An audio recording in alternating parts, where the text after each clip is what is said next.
Hi, it's Nick on the 15th of August with the second of this week's thoughts on the idea of understanding resistance. So today I just thought I'd share some of my perspectives on what resistance is. Now, I'm sure there's tons of perspectives, so I'm just offering you mine.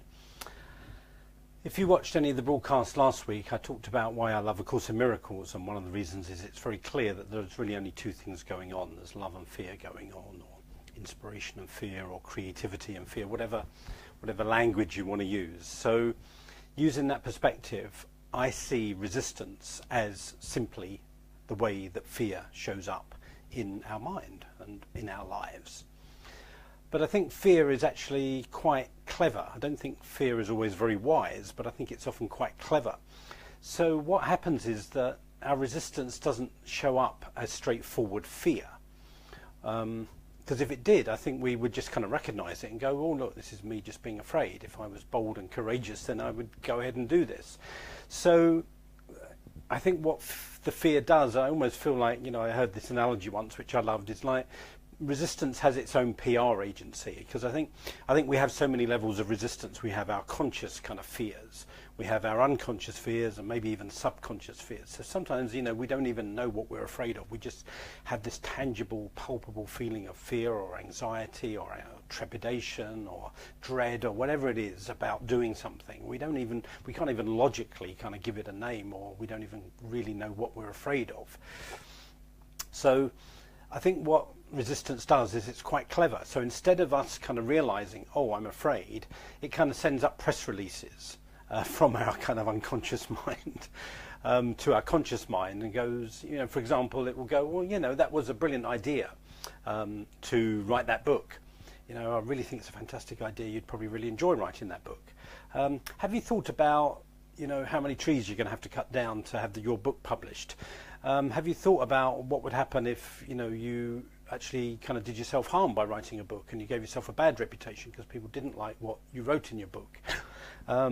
What if, your book bombed and, you spent all that money and time or whatever, and it was just a waste, and you just end up looking and feeling stupid? What if it failed? What if it attracted a lot of criticism?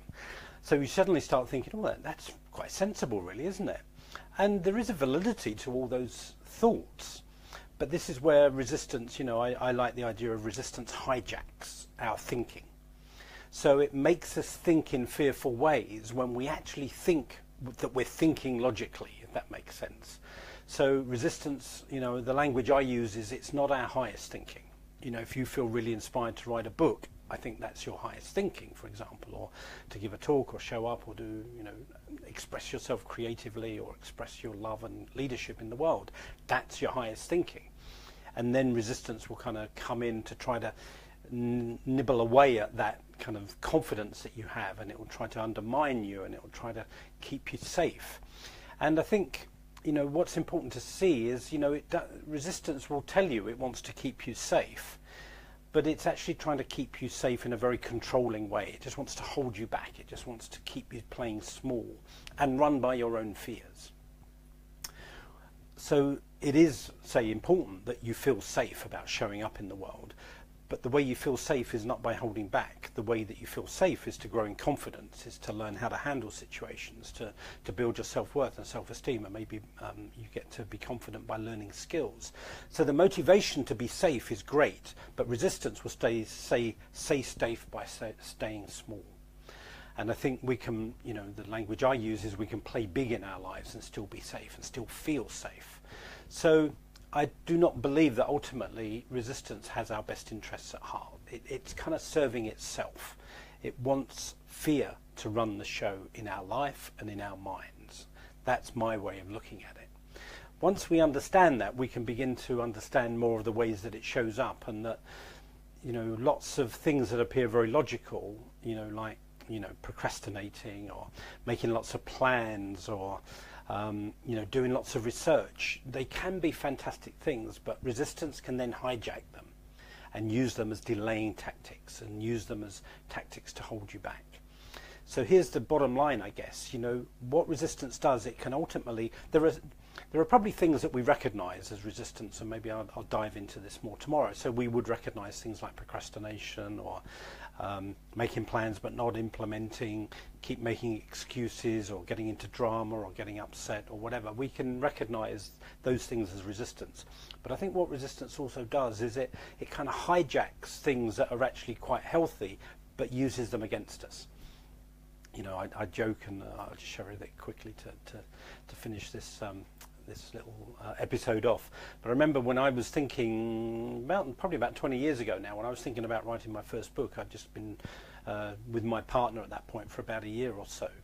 And I remember I don't think I realised what I was doing at the time, but looking back on it, I kind of now get what I was doing. Often when I think about writing, I would cause some kind of little drama in our life. I'd probably pick a fight or pick an argument, and then we'd both get into a bit of a tussle. And then I feel like, oh, I was going to write, but now I feel crap. So resistance had kind of hijacked my relationship to use it as a form of holding myself back. But when I began to realise what I was doing, then I was able to move forward and start writing. And then I wrote my first book, and it came out, and luckily, it became a bestseller. But there were so many ways I nearly undermined myself ever getting to the point of writing and submitting and then publishing my first book. There were so many different ways that I could have given into resistance. So I'll talk a bit more tomorrow about what forms does resistance take. But you know, the bottom line of what I want to get across today is all resistance is fear, and all fear comes from our ego. It doesn't come, I don't believe, from our soul. And here's the thing that's perhaps one of the hardest things to really acknowledge is all resistance is internally generated. We create our own resistance. We can use other people to join in on it, if you like, but it's all our own fear that we are using to hold ourselves back.